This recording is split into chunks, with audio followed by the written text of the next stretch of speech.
Here we have a part that shows you an as-shot paint job. Has its base coat on, has clear coat on it.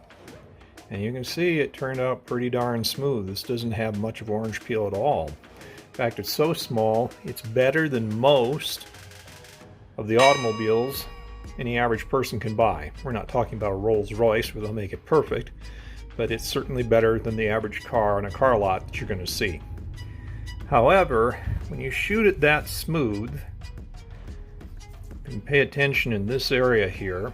I'm going to try to blow it up. You'll see there's a flaw there.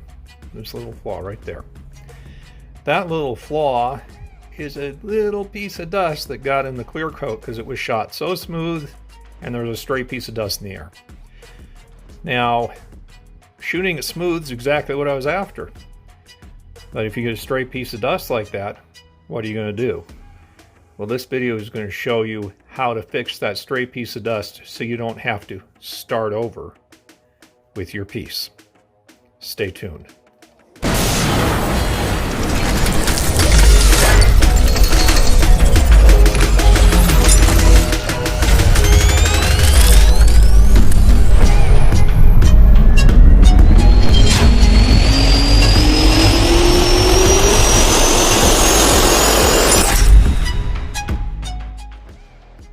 When dealing with our imperfection here, the first thing we're going to do is take our soft block. It's by Motor Guard.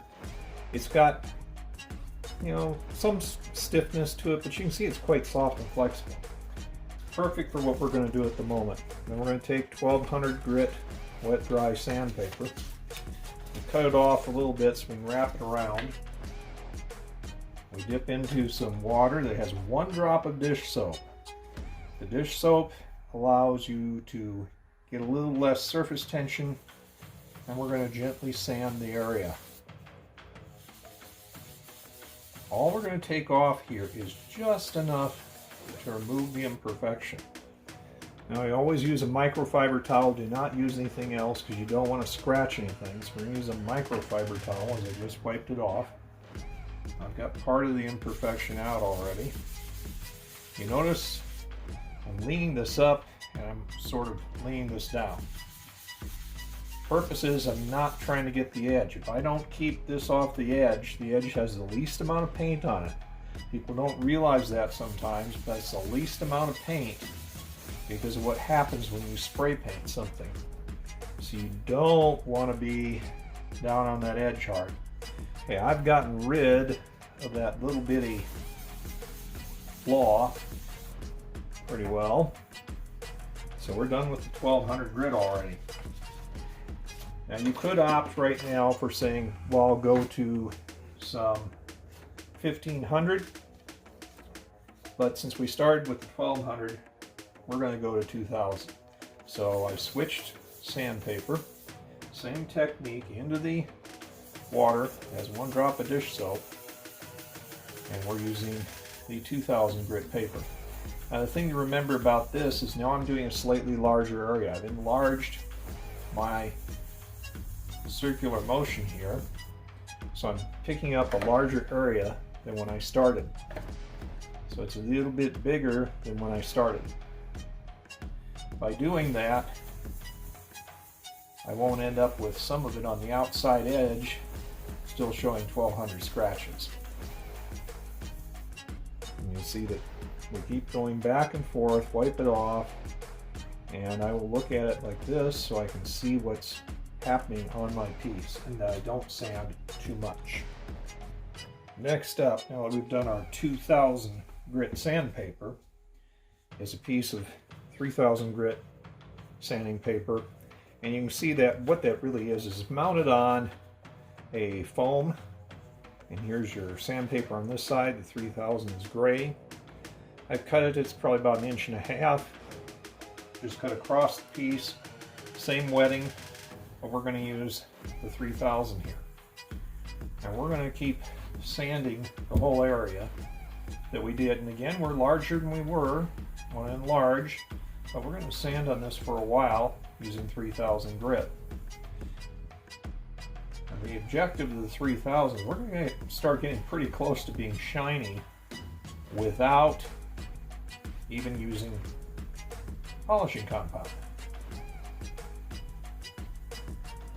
And you notice I folded it in half, 2 layers with fingers. It works out very nice for the process. Once again, you want to wipe it off with your microfiber towel and see how you're coming. Now, it should show fairly well in the video, but this is getting a little bit shinier each time I do stuff. It's of course dull compared to the part that wasn't sanded to get rid of this flaw, but it's not too bad so far. And you notice I'm doing this real time. I'm not doing speed up action. See how long it's really taking me to do this. Not looking too bad. Next up, same thing, but this is a 5000 grit. It's sort of a greenish color. Same water and dish soap as we've been using. And I'm tipping this up a little bit. Don't have to, per se, because I've got this held. Again, remember, I'm holding it off, being held off like that, off the very edge of the piece.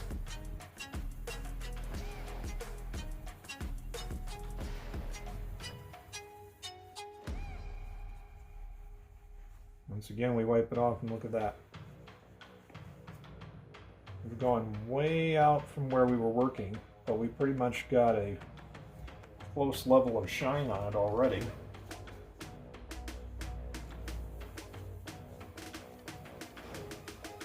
A little bit more here, and then we'll go on to the polishing section.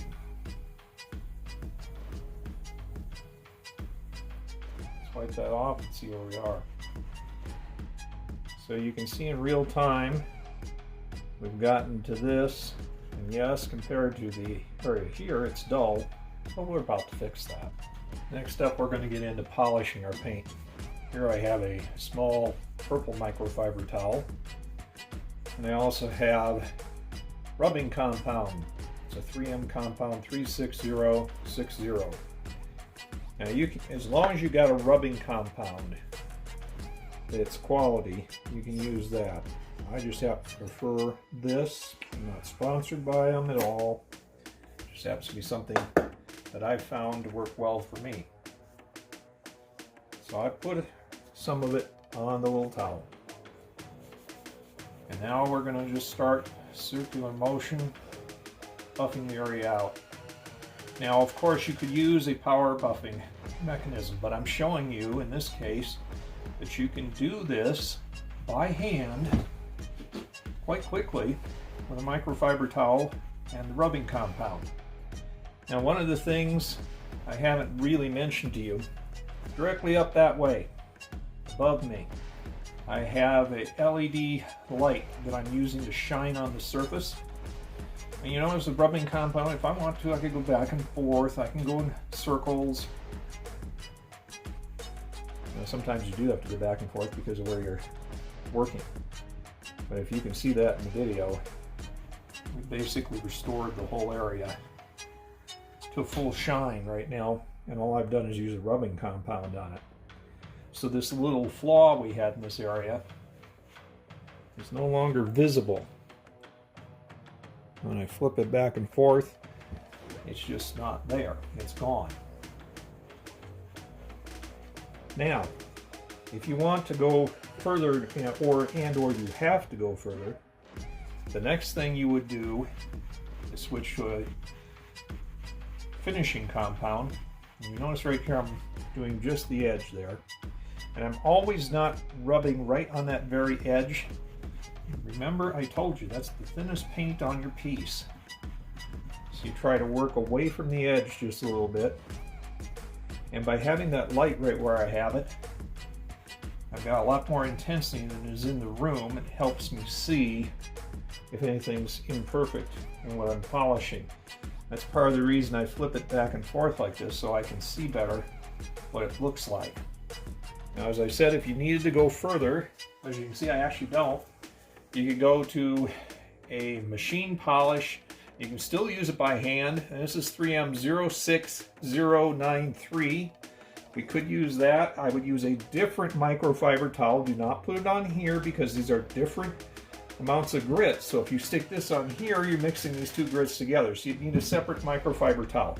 But I won't need to do that because this is already done with that little bit of work. So in the amount of time you've seen in this video, I've done the whole thing. And I've done it by hand, and it wasn't even a big deal to take that part out, that little teeny flaw. And now we have got an absolutely gorgeous surface. It's even better than before. Technically, you could do the whole thing to perfection this way, but this is going to look just fine for what we're doing. And all I wanted to do is remove that dust speck from the finish. It'll work.